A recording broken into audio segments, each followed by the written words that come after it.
राजाको पालामा चाहिँ के विकास भयो भन्नेहरू मुजी। अब त्यतिखेर तिमीहरूलाई के चाहिएको थियो त त्यति बेला?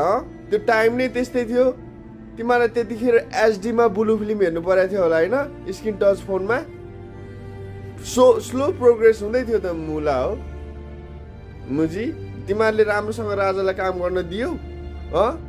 सत्तामा मुजी पावरमा आउने बित्तिकै यो त दाइ मारेर पावरमा आयो भन्यो, मुजी निकालिहाल्यो। छोरोलाई मुजी राजाको छोरोलाई डिप्रेसनमा पुऱ्यायो।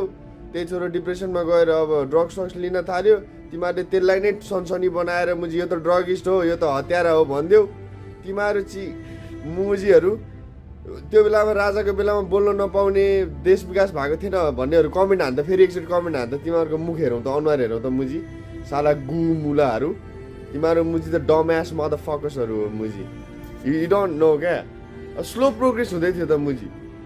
त्यतिखेर तिमीहरूलाई चाहिँ स्क्रिन टच फोन अनि मुजी ब्लू फिल्म हेर्नु परेको थियो होला एचडीमा होइन मुला हो। त्यो बेलामा काम पनि रोजगारी पनि थियो त मुजी। कोका कोला फ्याक्ट्रीमा काम गर्नुहुन्थ्यो कतिको बाजेहरू त हो कि होइन मुजी। जुत्ता फ्याक्ट्रीमा काम गर्नुहुन्थ्यो, चुरोट फ्याक्ट्रीमा काम गर्नुहुन्थ्यो हो कि होइन मुजी। अनि दसैँ तिहार आउने बित्तिकै बोनसेसहरू आउँथ्यो। सिस्टम त बन्दै थियो नि मुजी। बन्दै दिएन त तिमीहरूले। सो कल म्याथ सिक्ने गणतन्त्रको इल्युजन छिरायो, डेमोक्रेसीको इल्युजन छिरायो तिमीहरूले।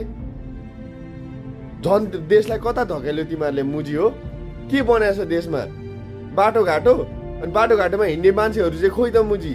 अरू के बनाएछ देशमा? होटेल मुजी। होटेलमा बस्ने मान्छेहरू खोइ मुजी।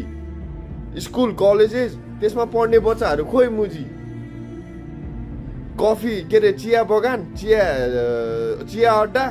अनि चिया चाहिँ कसले खान्छ? तेरो बाउले मुजी। कस्तो मुजी डम्यास गुहरू हो तिमीहरू मुजी। युवाहरू सबै बाहिरिँदैछ क्या मुजी। बाहिरिसक्यो मोस्ट अफ द युवाहरू मुजी।